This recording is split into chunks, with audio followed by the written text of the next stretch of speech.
Class plus.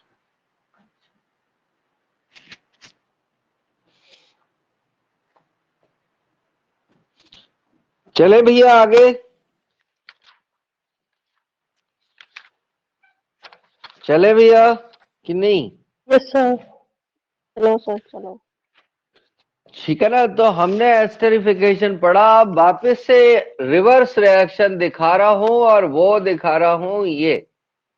अगर हम इसकी हाइड्रोलिसिस करते हैं, और इसकी हाइड्रोलिसिस दो टाइप से हो सकती है, एक तो ऐसे हो सकती है और एक ऐसे हो सकती है। दोनों हाइड्रोलिसिस में क्या फर्क है? इस वाली हाइड्रोलिसिस को हम एसिडिक हाइड्रोलिसिस के नाम से जानते हैं, और इस वाली हाइड्रोलिसिस को कहते हैं क्षारीय जल अपघटन, बेसिक हाइड्रोलिसिस। ठीक है, ये वाली जो हाइड्रोलिसिस है एसिडिक, वो रिवर्सिबल नेचर की होती है। रिवर्सिबल नेचर की क्यों होती है? क्योंकि इसमें जो एसिड बनता है और अल्कोहल बनता है, एसिड और अल्कोहल वो वापस से आपस में रिएक्ट करके फिर से एस्टर का फॉर्मेशन कर लेते हैं। इसलिए इस रिएक्शन का आंसर ये स्यूडो फर्स्ट ऑर्डर रिएक्शन है। ये है स्यूडो फर्स्ट ऑर्डर रिएक्शन। लेकिन इस वाली रिएक्शन में क्योंकि एसिड का सॉल्ट बनता है, इसलिए ये रिएक्शन रिवर्सिबल नहीं है और इसका ऑर्डर सेकेंड होता है। तो एस्टर की जो बेसिक हाइड्रोलिसिस है वो सेकेंड ऑर्डर रिएक्शन होती है, जबकि प्राइमरी स्यूडो फर्स्ट ऑर्डर होती है। इन दोनों रिएक्शनों को कॉपी मारा जाए, इन दोनों रिएक्शनों को कॉपी मारा जाए। ये रिएक्शन कॉपी हो जाए तो फिर मेरे को बताना। और फिर हमारे पास अगला क्वेश्चन ये है,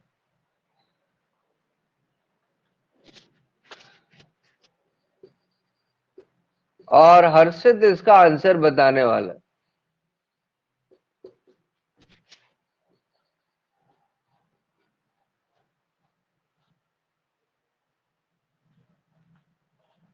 इनमें से किसकी हाइड्रोलिसिस सबसे पहले होगी?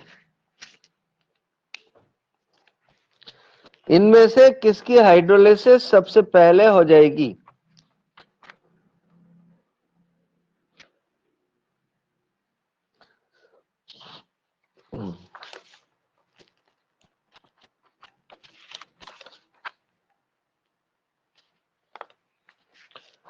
अरे कोई तो आवाज लगाओ भैया, तुम तो शांत हो गए हो सारे के सारे लोग।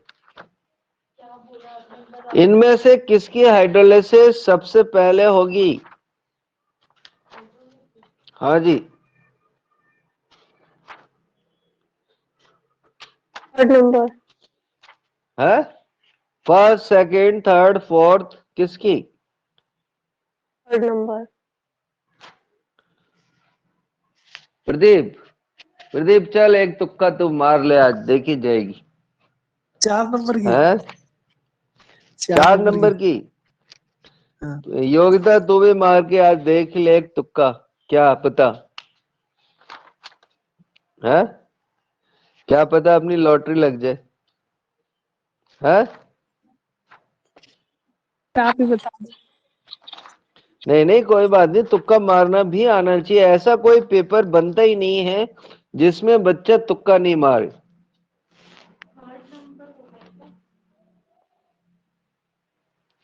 मार ले चल, कम से कम पता तो लगे कि अपने को तुक्का मारना है कि नहीं मारना। अगर लगातार तो थर्ड, तो हम तो क्वेश्चन ये है किसका जल अपघटन सरलता से होगा, कौन जल अपघटित जल्दी होगा हिंदी में, और अंग्रेजी में किसकी हाइड्रोलिसिस पहले होगी? जल अपघटित पहले होगा। देखो हमें भी थोड़ी हिंदी आती है और सुंदर सुंदर लिखते हैं। इसकी हिंट ये है कि जिसमें अल्काइल ग्रुप छोटा होगा, जिसमें अल्काइल ग्रुप छोटा होगा उसकी हाइड्रोलिसिस सबसे जल्दी होती। अब एस्टर में ये अल्काइल ग्रुप माने जाते हैं, ये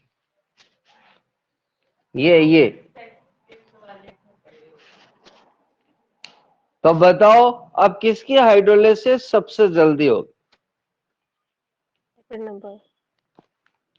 तो सेकंड वाले की हाइड्रोलिसिस सबसे जल्दी हो जाएगी क्योंकि उसका एल्काइल ग्रुप सबसे छोटा है। फिर फर्स्ट की होगी।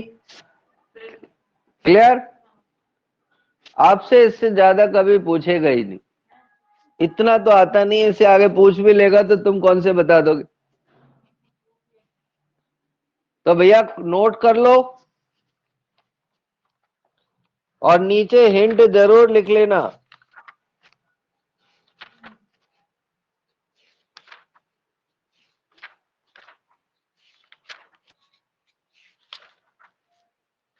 फिर थर्ड फोर्थ में नीचे किसका पहले होगा? थर्ड ग्रुप में एल्काइल ग्रुप तो ये छोटा है, बेंजाइल वाला CH2 है ना।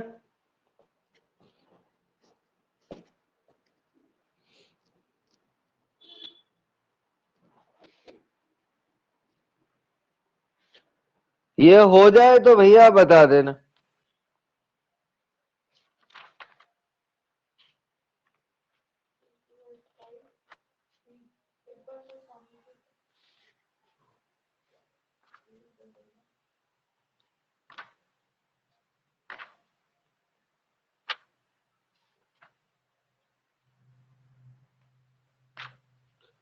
करेंगे भैया आगे?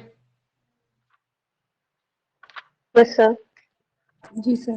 तो हम चलते हैं आगे और एक नई कहानी पढ़ने जा रहे हैं और उस कहानी का नाम है PCl5 का फंक्शन। तो लिख लो भैया, फंक्शन ऑफ PCl5।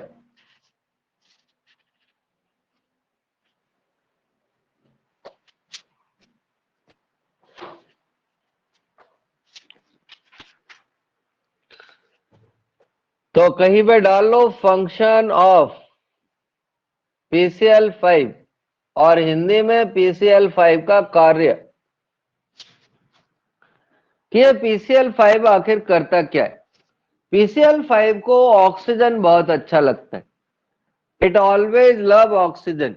अगर इसको कहीं ऑक्सीजन मिल जाए तो ये अपने आप को रोक नहीं पाता और इस ऑक्सीजन को लेकर POCl3 और 2 Cl फ्री कर देता है।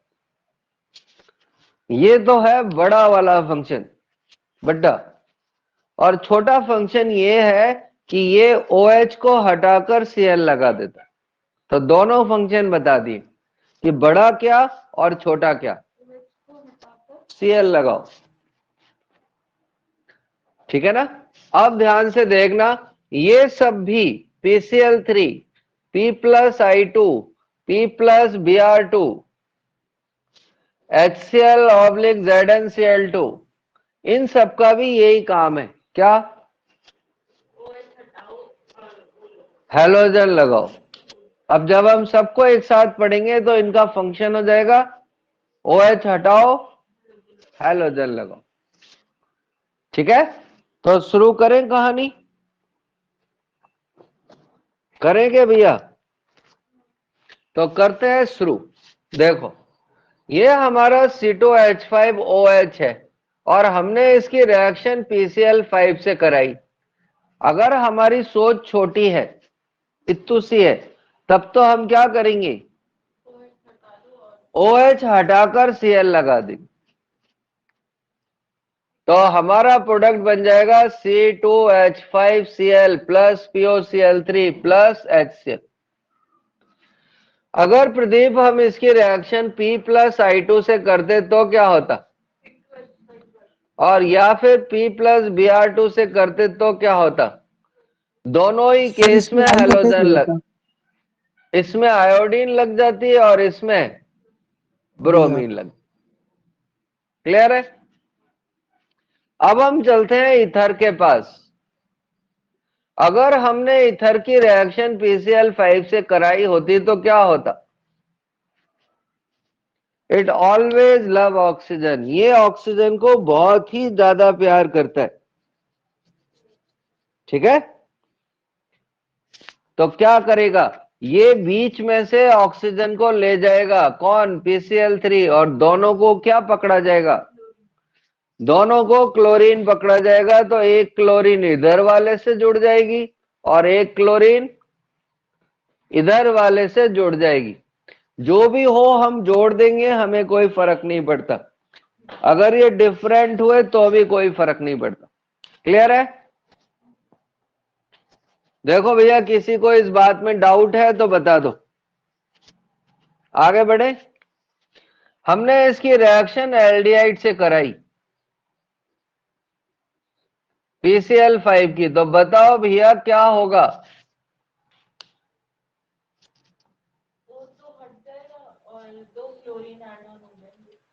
है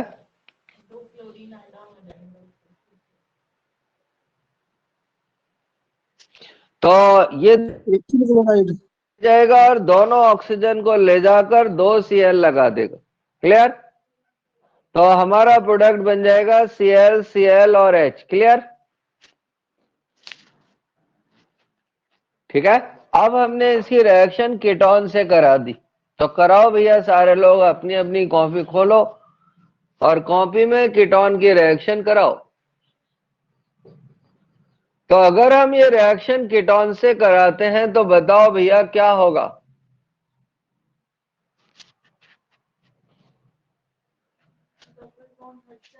डबल बॉन्ड हट जाएगा और कितने Cl लग जाएंगे?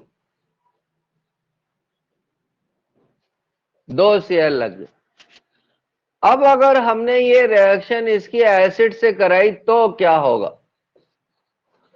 अब PCl5 के लिए दो दो ऑक्सीजन है, ये तो बावड़ा हो जाएगा कि किसके साथ भागू। तो बताओ किसके साथ भागेगा ये? है एक बच्ची यहां बैठी हुई है, वो कह रही है कि डबल बॉन्ड O के साथ भागेगी। अब उसने पाला बदल लिया है कि अब वो कह रही है कि नहीं है। देखो भैया, अब किसके साथ? अरे बोलो तो सही कोई तो। सर इसमें CH3 CCl3 बन जाएगा। तो क्योंकि ये वाला OH सिंगल बॉन्ड से अटैच है तो इसको भगाने में कम प्रॉब्लम आएगी और ये बन जाएगा। ओके सर ये क्लियर? आगे भी तो रिएक्ट करता आगे है ना। इतना ही बहुत है यार, इससे आगे क्या करेगा? करा तो सकते हैं NCERT में पर दे क्यों रखा करा? है। अबे कहाँ दे रखा है बट बेंजोइक ऐसी एसिड की रिएक्शन दे रखी है सर इसमें। है? दे रखा है सर इसमें। नहीं, ऐसे ही बोल रहे नहीं तू। बनेगा। हाँ हाँ, कर सकते हैं ना, यहाँ CCl3 लगाया जा सकता। एक बार और करा देंगे तो क्या हो जाएगा, फिर ये भी हट जाएगी।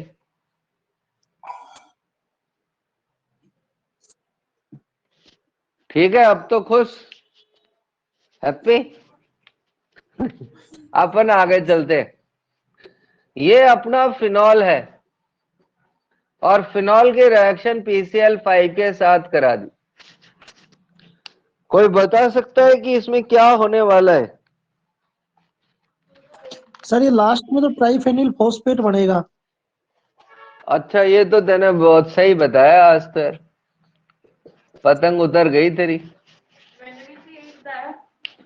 तो देखो क्या है, पहले तो ये बनता है, लेकिन जो POCl3 बनता है वो POCl3 इस क्लोरोबेंजीन से वापस से रिएक्ट करता है। क्लोरोबेंजीन रिएक्ट करता है या फिनॉल? नहीं, फिनॉल रिएक्ट करता है। फिनॉल जो इस करेगा। रिएक्शन में POCl3 बनता है वो POCl3 फिनॉल के 3 मॉलिक्यूल से रिएक्ट करता है। फर्दर फिनॉल के 3 मॉलिक्यूल से रिएक्ट करके ये बनाता है, तो हमने यहां लिख दिया POCl3 और इसकी रिएक्शन से ये बन जाता है OPO और OC6H5, OC6H5 और OC6H5, जिसका नाम है ट्राइफिनाइल फॉस्फेट, और यही इसका डोमिनेटिंग प्रोडक्ट। तो जब फिनॉल रिएक्ट करेगा तो ये क्या बनाएगा?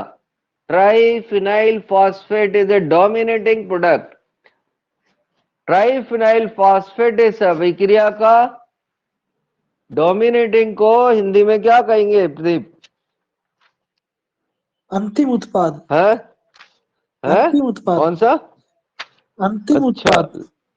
अंतिम उत्पाद तो गलत बोल रहा है तू यार, इतना भी हमें गंवार मत समझ। डोमिनेट का मतलब होता है अंतिम उत्पाद नहीं, अधिक मात्रा प्रभावी डोमिनेटिंग प्रभावी उत्पाद। नेड। हाँ, प्रभावी उत्पाद कह सकते हैं इसको, अंतिम उत्पाद तो नहीं होगा ये प्रभावी उत्पाद है। ओके, ये है डोमिनेटिंग प्रोडक्ट अंग्रेजी में। अब चलते हैं हम इनऑर्गेनिक में कूद पड़ते हैं। अगर इनऑर्गेनिक में ये रिएक्शन आ जाए और हमने कुछ नहीं पढ़ा हो तो निकिता बताएगी क्या करने वाले हैं।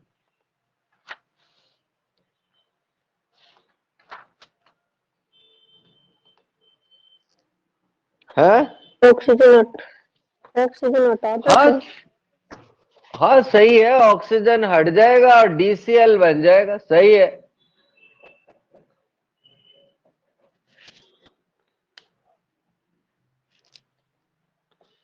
सही बात है, बिल्कुल।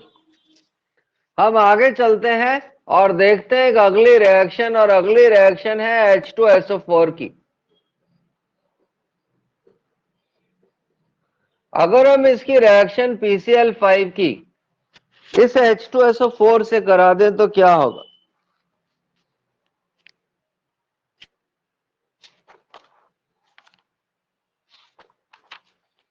अरे बताओ भैया, क्या मुंह में दही जमा कर बैठ गए हो? अब तो बहुत पढ़ लिया तुमने। है? तो ये दोनों OH हट जाएंगे और ये बन जाएगा, और इसका काम क्या है? इसमें प्रदीप तू ही डूबेगा सबसे पहले, क्योंकि तू ही सबसे ज्यादा पढ़ता है इसे।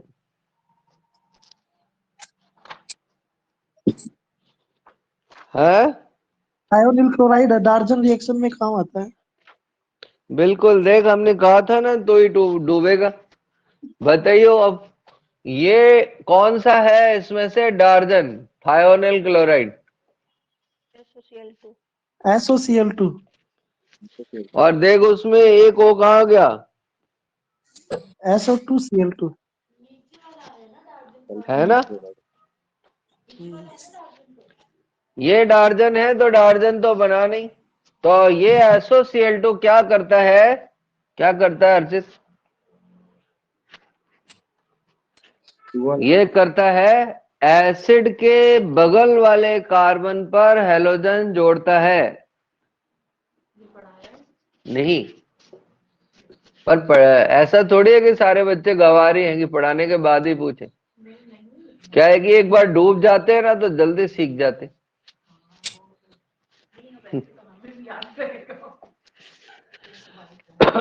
ये अल्फा और बीटा किसी पे भी हाइड्रोजन लगा सकता है। ये एसिड के बगल वाले अल्काइल ग्रुप के हाइड्रोजन को रिप्लेस करके Cl लगाता है। क्लियर? OH ये है ही नहीं वो। और उस लिस्ट में जो आज लिखी थी उसमें SOCl2 भी भैया ऐड कर लेना। SOCl2 भी वही करता है जो PCl5 करता है। क्लियर?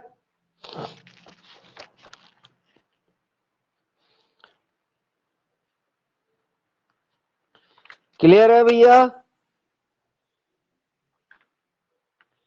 है?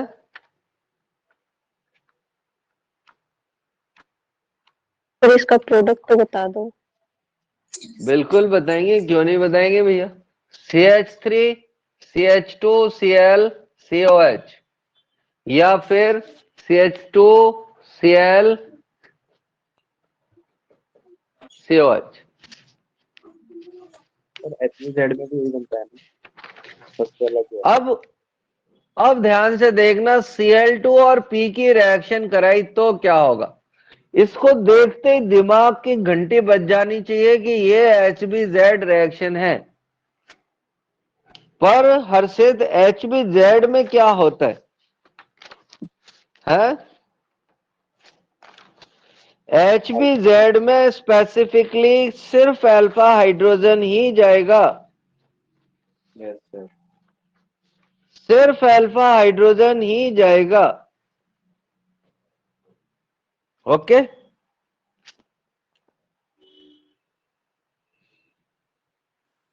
क्लियर है?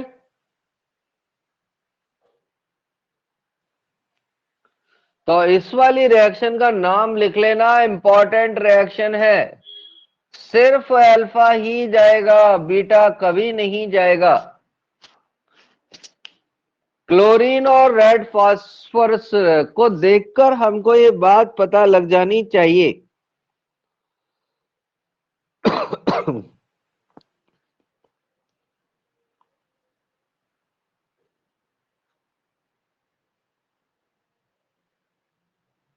क्लियर?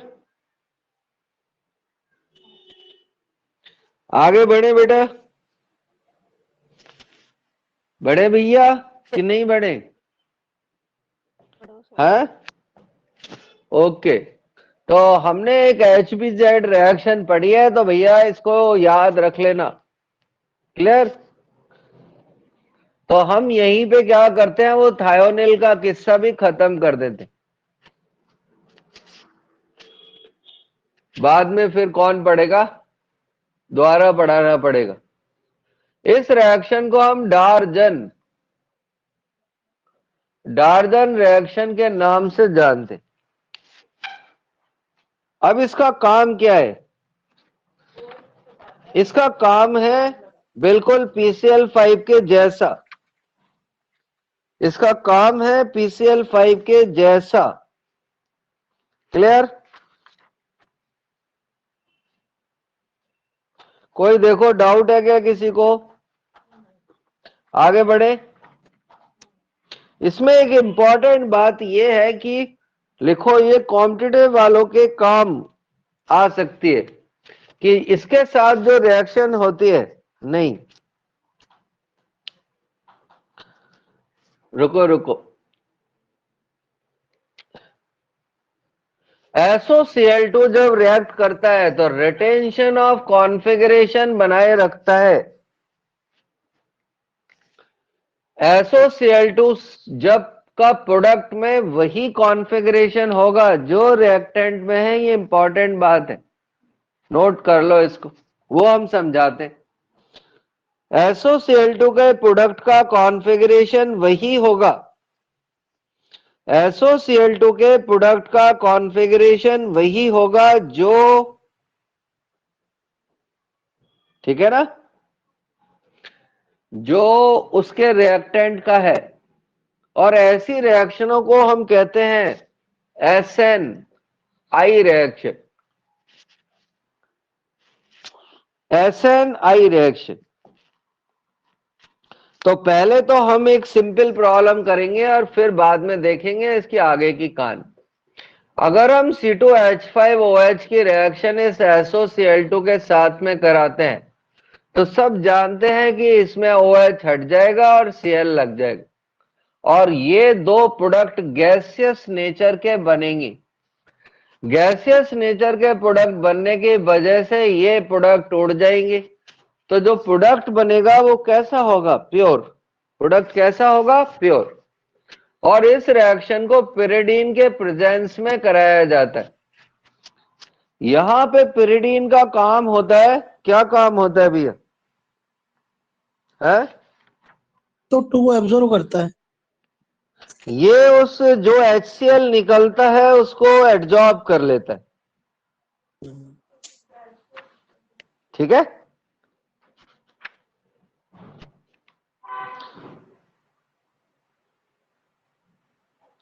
आगे बढ़े,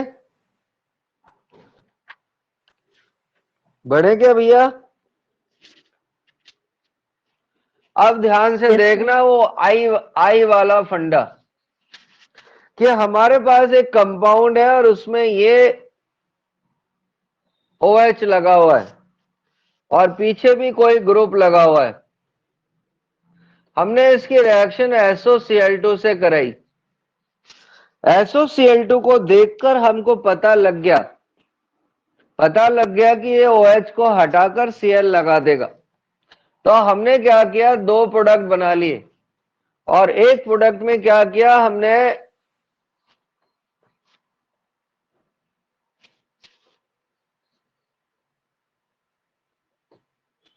क्या ये सही प्रोडक्ट है?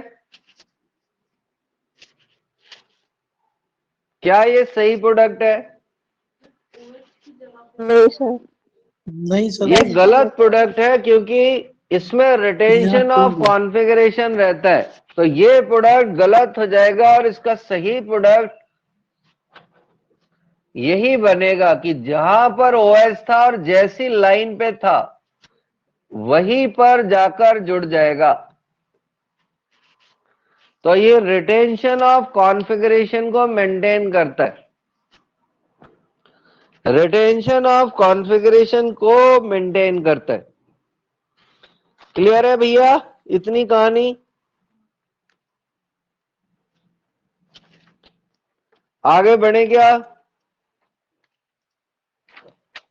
Yes sir. तो हम चलते हैं और देखते हैं एक डाइल्स-एल्डर रिएक्शन को। डाइल्स-एल्डर रिएक्शन, डाइल्स-एल्डर रिएक्शन को हम यहां पर ज्यादा छेड़छाड़ नहीं करेंगे और सिर्फ इतना ही पढ़ाएंगे कि जेई और नीट वालों का काम हो जाए। ठीक है ना? तुम्हारे यहां पेरिसाइक्लिक के नाम से एक पूरा टॉपिक है। ओके, तो वहां पर इसकी आगे की कहानी पढ़ेंगे।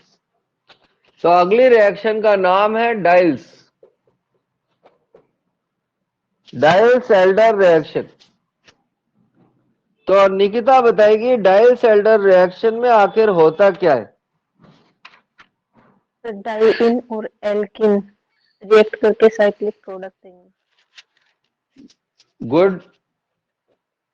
तो ये हो गया इसका नाम डाइल्स-एल्डर रिएक्शन। और इसको ना हम 4+2 साइक्लो एडिशन के नाम से भी जानते हैं।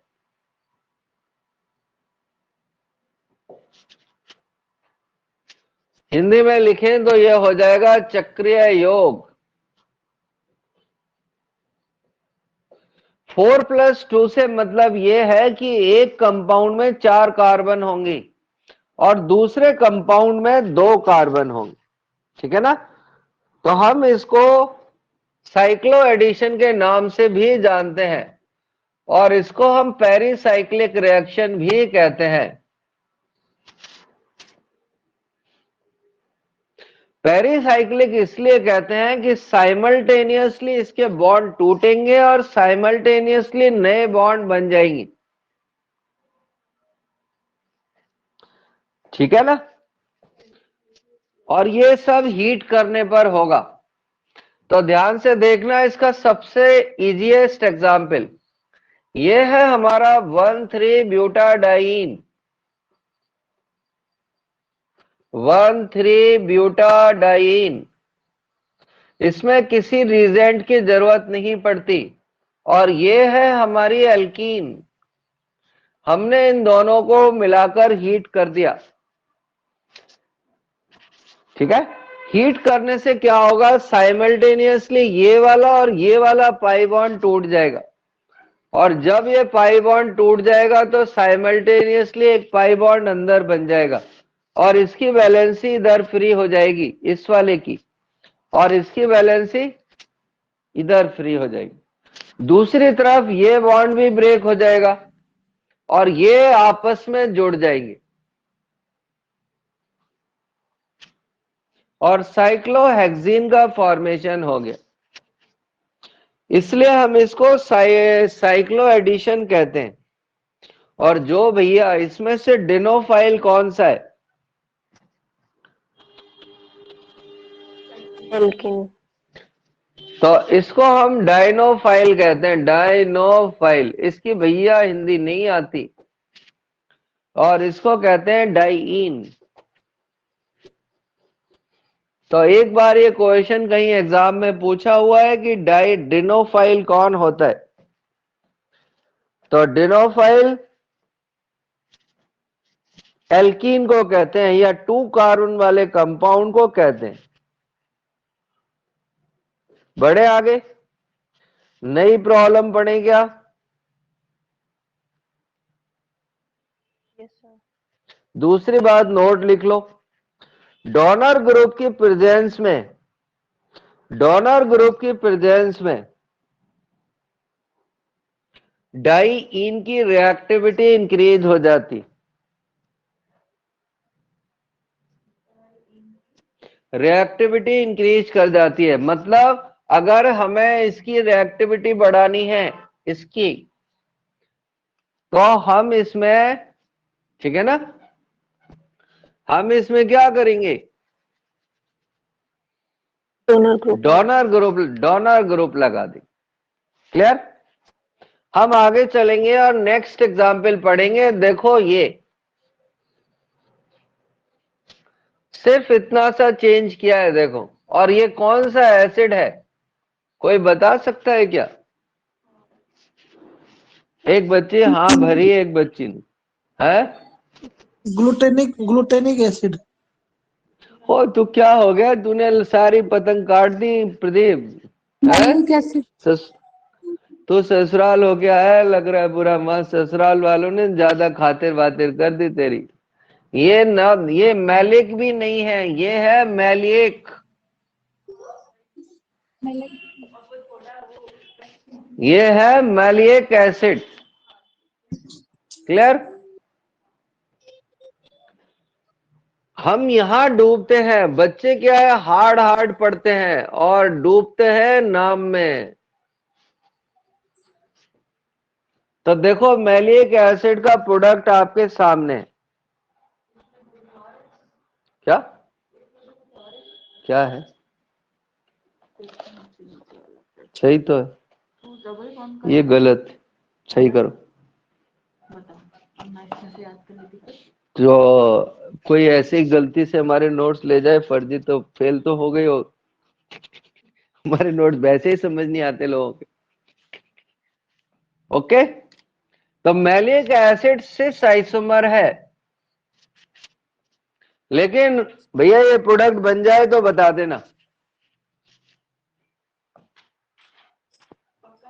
हाँ भाई, आगे बढ़े। अब देखना मैंने क्या किया कि इस ग्रुप को इधर से हटाया और इधर लगा दिया, तो इस एसिड का नाम क्या हो गया? इसका नाम हो गया फ्यूमेरिक, और ये ट्रांस है, तो ये रिएक्ट नहीं करेगा। क्लियर? तो डिनोफाइल कभी भी ट्रांस नहीं होना चाहिए। क्लियर? लिख लो भैया बड़ी बड़ी भाषा में, डिनोफाइल ट्रांस नहीं होना चाहिए और केवल सिन एडिशन ही होगा।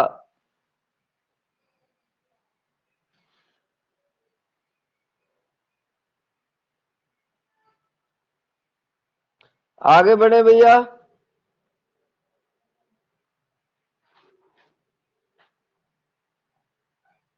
दूसरी बात, ये भी ट्रांस नहीं होना चाहिए, डाइईन भी ट्रांस नहीं होनी चाहिए। लिख लो, डाइईन भी ट्रांस नहीं होनी चाहिए।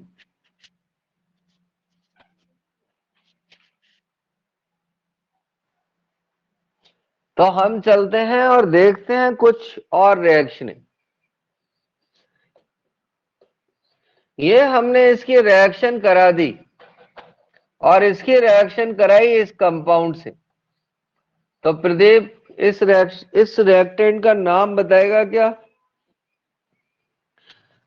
अगर कोई बताते समय डूब रहा है ये तो सर ये एनहाइड्राइड है, मैलिक एनहाइड्राइड। कौन सा? एनहाइड्राइड। हाँ, मैलिक तो अगर एनहाइड्राइड। किसी का गलत हो रहा है तो टेंशन मत लो, अच्छी बात है ये, आज ही पाप कर्म निकल जाएंगे। वे मैलिक देखो हम भी डूबे। मैलिएक एनहाइड्राइड है तो जरा इसका प्रोडक्ट तो बनाकर देखो, बन जाएगा क्या? ये तो डबल बॉन्ड आ गया, ये दो डिनोफाइल के कार्बन आ गए, ठीक है, और ये हमारी बाकी कहानी।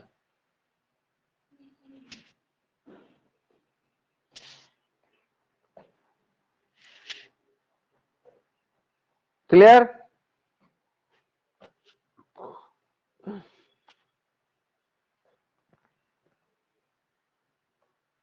आगे बढ़े भैया नई प्रॉब्लम की तरफ।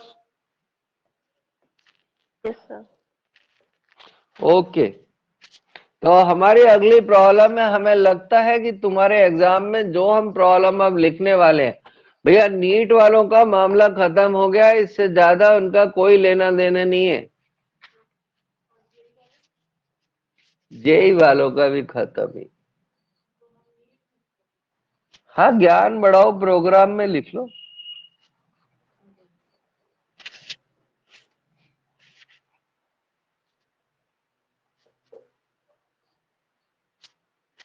इन दोनों की रिएक्शन कराओ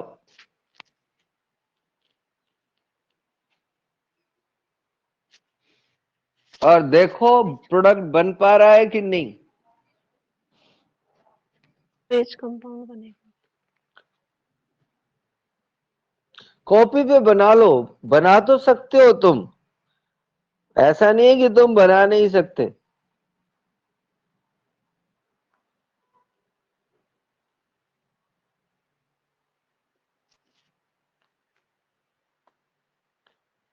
तो हमें लगता है ये इस बार आने वाला है और इसका नाम फ्यूरेन है।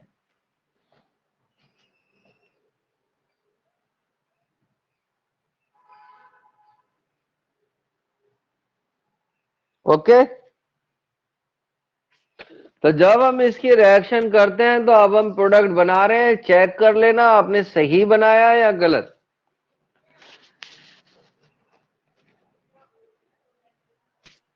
क्लियर? हाँ भाई,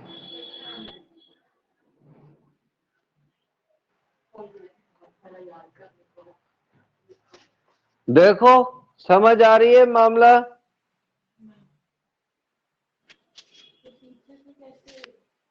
बताते हैं ये भाई देखो होता क्या था, ये टूटता था, बॉन्ड यहां आ जाता था, ये वैलेंसी और ये वैलेंसी फ्री हो जाती थी। ऐसे ये टूटेगा और इसकी वैलेंसी और इसकी वैलेंसी फ्री हो जाएगी, तो बॉन्ड तो यहां घुस गया ना ये। क्लियर? बना लो। और इसी को हम ऐसे भी दिखा सकते हैं,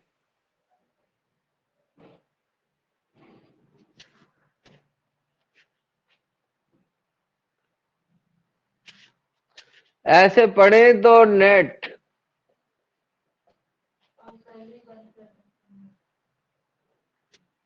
ये दोनों कंपाउंड एक ही हैं।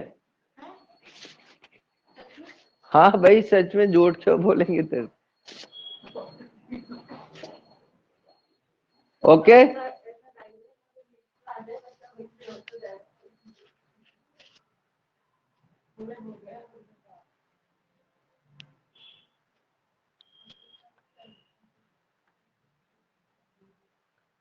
बड़े भैया यस सर।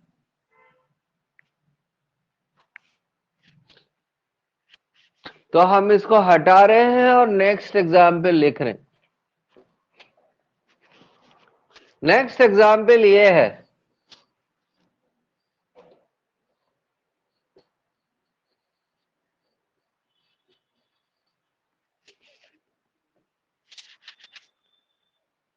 नेक्स्ट एग्जाम्पल ये है, इसका प्रोडक्ट क्या बनेगा?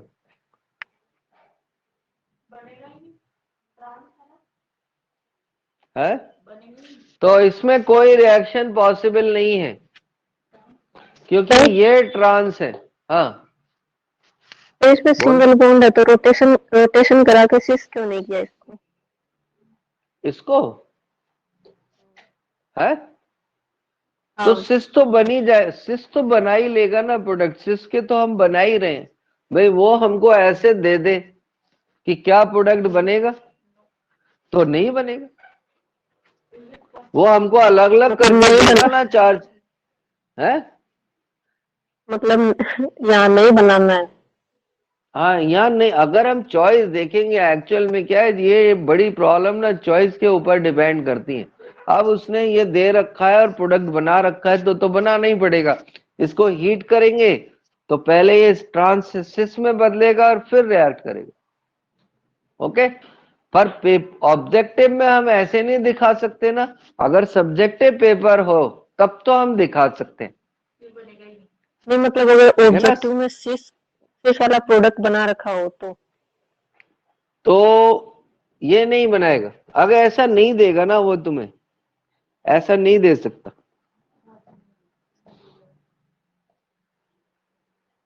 आगे बढ़े भैया, अगली प्रॉब्लम।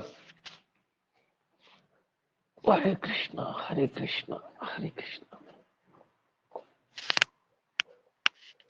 हम आगे देखते हैं और नई प्रॉब्लम है हमारे पास में ये।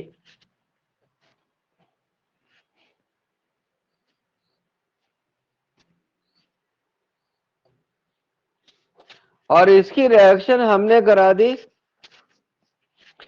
CH2 से। देखो देगा क्या, हाँ, इसकी रिएक्शन होगी, ठीक है ना। और इसकी रिएक्शन से हमको प्रोडक्ट, या तो देखो ये हमने थोड़ा लंबा खींच दिया है,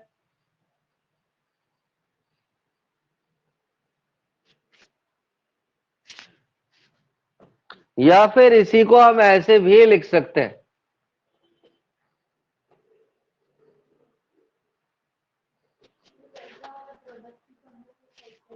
हाँ बिल्कुल।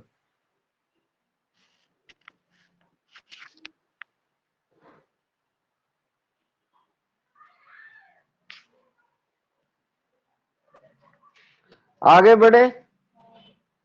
अब अगली रिएक्शन देखना, अगली रिएक्शन ये है भैया,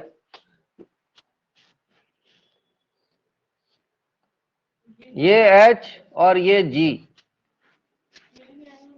है। और नहीं आ सकता है कि कोई प्रॉब्लम में आपसे पूछा जा सकता है। देखो हमने इसकी रिएक्शन कराई और रिएक्शन कराने से हमें दो प्रोडक्ट मिले, एक में G यहां है और H यहां है, और दूसरा प्रोडक्ट ऐसे बना,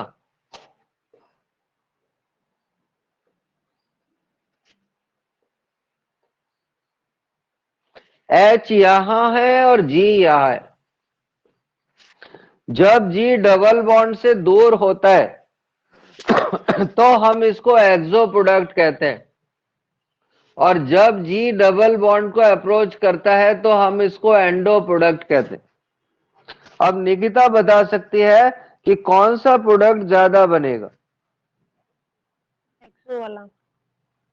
ठीक है ना, एक्सो प्रोडक्ट। पर देखो इसमें ध्यान से सुन लेना, वैसे तो देखो इसके आने के चांस है बहुत कम, ठीक है ना। एक्सो आइसोमर ज्यादा स्टेबल होता है, एक्सो आइसोमर ज्यादा स्टेबल होता है, पर काइनेटिकली एंडो का फॉर्मेशन फेवर होता है, ठीक है ना।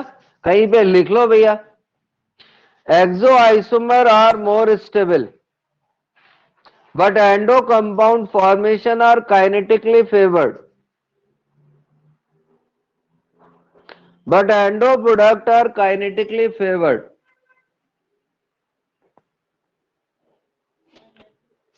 काइनेटिकली, और जो काइनेटिकली फेवर होता है वो ज्यादा बनता है।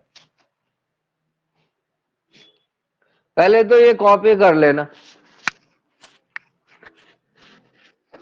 तो आपके, मुझे लगता है दोनों साथ साथ कंसेप्ट नहीं आएंगे, या तो पूछेगा कौन ज्यादा बनेगा? तो अब मैंने क्या किया, CN लगा दिया, तो यहां तो ये CN लग गया और इधर भी CN लग गया। अब एक्सो ज्यादा स्टेबल है और एंडो कम है, लेकिन ये तो 60% बनता है और एक्सो 40% बनता है, पर ये फर्स्ट ग्रेड के लायक नहीं है, ठीक है ना। और अगर आ गया तो एक आधी प्रॉब्लम ऐसी आपको दे सकता है वो। क्लियर?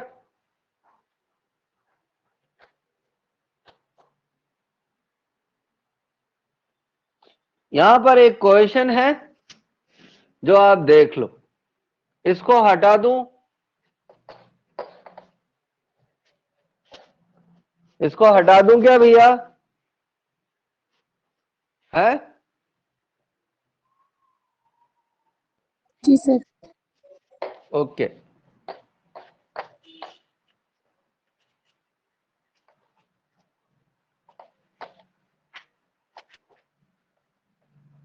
तो क्वेश्चन ये है कि कौन डाइल सेल्डर रिएक्शन सबसे पहले देगा?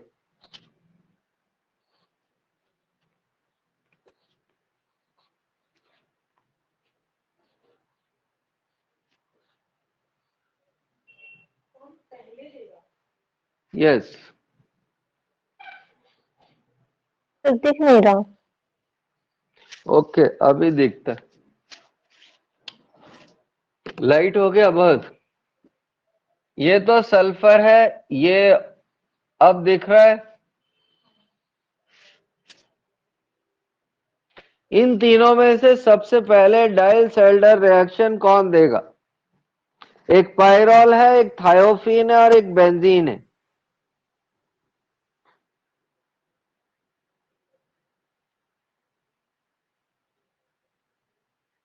और एक बेंजीन भी है।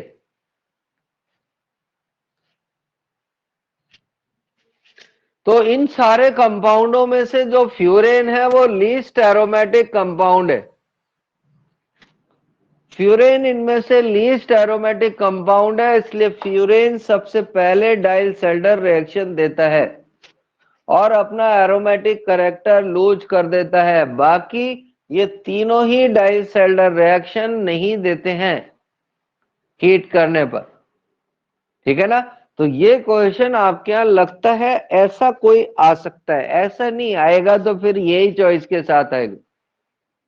अगर क्वेश्चन आएगा तो इसी चॉइस के साथ आएगा कि इनमें से कौन डाइल सेल्डर रिएक्शन देगा, तो फ्यूरेन देगा, क्योंकि फ्यूरेन इसमें से लीस्ट एरोमेटिक कंपाउंड है।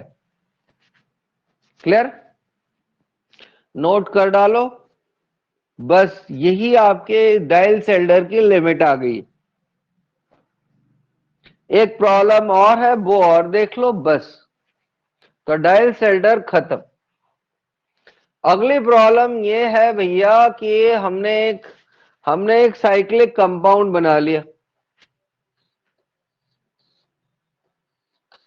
और साइक्लिक कंपाउंड में ये डबल बॉन्ड जोड़ दिए और ये CH2 डबल बॉन्ड CH2। क्योंकि इंक खत्म हो गई है तो इंक डाल देते।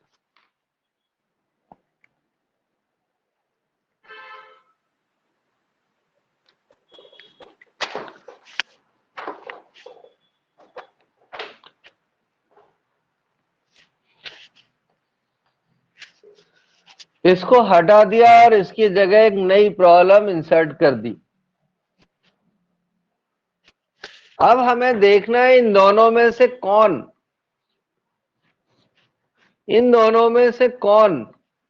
रिएक्ट करेगा।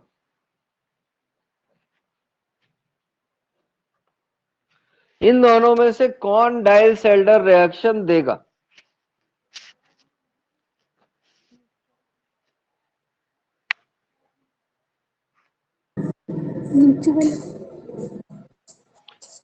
ठीक है ना। तो ये तो क्या है, सिस है, एस सिस, और ये है एस ट्रांस। तो एस ट्रांस में डाइल सेल्डर नहीं होगी और इसमें हो जाएगी। तो हम इसमें प्रोडक्ट भी बना लेंगे और इसका प्रोडक्ट ये हो जाएगा। ठीक है, क्लियर है भैया?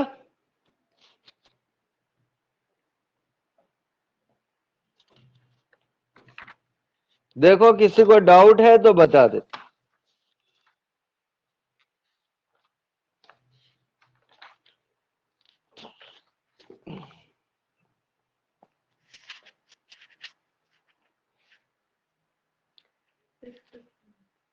तो देखो आज में क्या है, आपको ग्रुप में या फिर जहां भी एक लिस्ट भेजूंगा रिएक्शन की। ओके, मैं आपको एक रिएक्शन की लिस्ट भेजूंगा और अगले 3 दिन तक हम उस लिस्ट को फॉलो करेंगे।